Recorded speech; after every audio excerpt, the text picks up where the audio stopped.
going to do a case study today and really break down what I see as working, what has really worked for me, what's working in a business I have now, businesses I'm looking to acquire right now, cash flow as much as possible, save your time, create time for family and everything. So we bought essentially this business for like $235,000. This is crazy. It was doing in EBITDA 240. So when people say there's not deals out there are for strong buyers.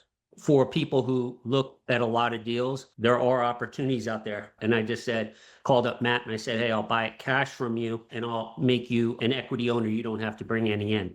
So I set that up with the fractional CFO, the same guy who did quality earnings and everything. His name's Mike Gaines. He's had a ton, 80, 100 exits to private equity over the last 12 years. He had 26 million and up just last year and a bunch under that. This is what he does. So he's setting it up from day one to sell it. This is a key. I think anytime you do that, you should bring a third party in. Somebody who's great at it, has it all dialed in, not trying to figure it out. 85 to 90% of this business was customers in Macon, Georgia. Macon, Georgia is not a place with a lot of money. A lot of Honda Civics, Honda Accords, people coming in. They had a flow. That's where the revenue was coming from. They had computers from the late 90s. I'm not even kidding. It was so out of date, but it was making money. I love businesses like that. So I like those for roll-ups and everything. If you have strong operations, you can buy these things. That's why we bought it so cheap. If it was all dialed in, she didn't even have a CRM. Matt saw that we could buy this for about 40 cents on the dollar in China. And this is a mistake we made. Long story short, that's exactly what happened. So we had all this extra glass on hand. They were very discouraged, Matt and Mike. They couldn't sell the glass.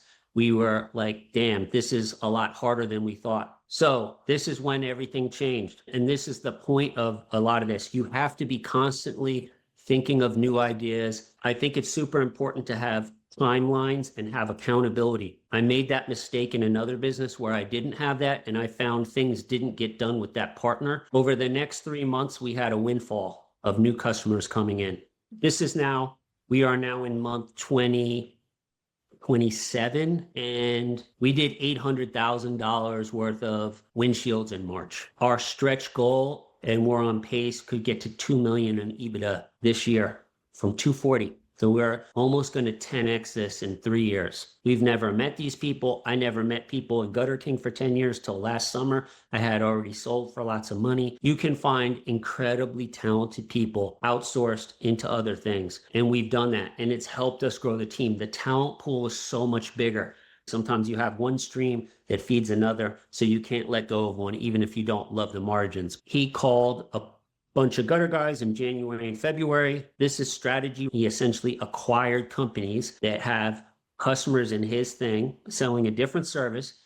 We have a model to get to conservatively 1.6, stretch $2.2 million in EBITDA in 3 years, then go to private equity at 8 to 10x multiple. Your margins can be thinner. Your gross profit margins can be thinner and you can be more profitable because the sheer volume of jobs that can be done when you go nationally. Your marketing doesn't have to be as tight. So you're literally sitting there thinking about marketing, about operations, about finance, and you're juggling the hats, and it can be stressful, which kills your creativity. This is why it's so important to hire those key people as soon as you can. Mike and Matt says it was the most stressful time because you could not hide behind the numbers. It was clean.